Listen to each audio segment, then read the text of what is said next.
On the morning of September 11, 2001, 19 men armed with box cutters, directed by a man on dialysis in a cave fortress halfway around the world using a satellite phone and a laptop, directed the most sophisticated penetration of the most heavily defended airspace in the world, overpowering the passengers and the military combat-trained pilots on 4 commercial aircraft before flying those planes wildly off course for over an hour without being molested by a single fighter interceptor.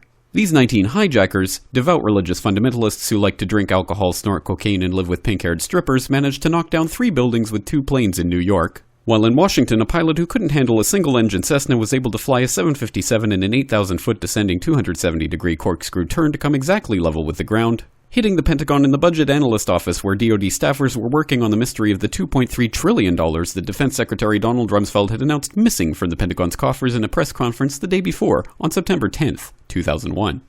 Luckily, the news anchors knew who did it within minutes. Osama bin Laden. The pundits knew within hours. Osama bin Laden. The administration knew within the day. Terrorists who committed these acts and those who harbor them.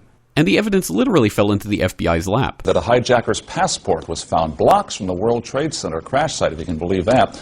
But for some reason, a bunch of crazy conspiracy theorists demanded an investigation into the greatest attack on American soil in history.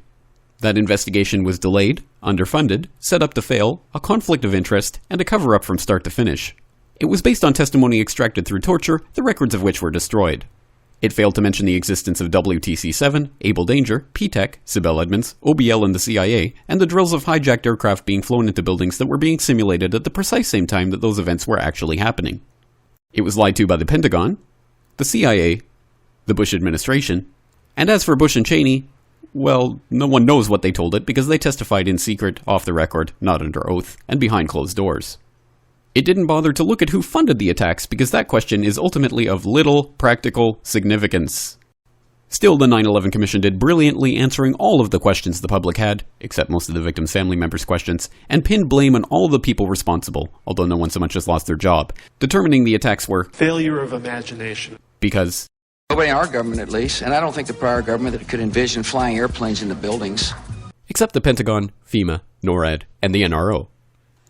The DIA destroyed 2.5 terabytes of data on Able Danger, but that's okay because it probably wasn't important. The SEC destroyed their records on the investigation into the insider trading before the attacks, but that's okay because destroying the records of the largest investigation in SEC history is just part of routine record keeping. NIST has classified the data that they used for their model of WTC-7's collapse, but that's okay because knowing how they made their model of the collapse would jeopardize public safety. The FBI has argued that all material related to their investigation of 9/11 should be kept secret from the public, but that's okay because the FBI probably has nothing to hide. This man never existed, nor is anything he had to say worthy of your attention, and if you say otherwise, you are a paranoid conspiracy theorist and deserve to be shunned by all of humanity. Likewise him, and her. And her, and her, and him. Osama bin Laden lived in a cave fortress in the hills of Afghanistan, but somehow got away. Then he was hiding out in Tora Bora, but somehow got away.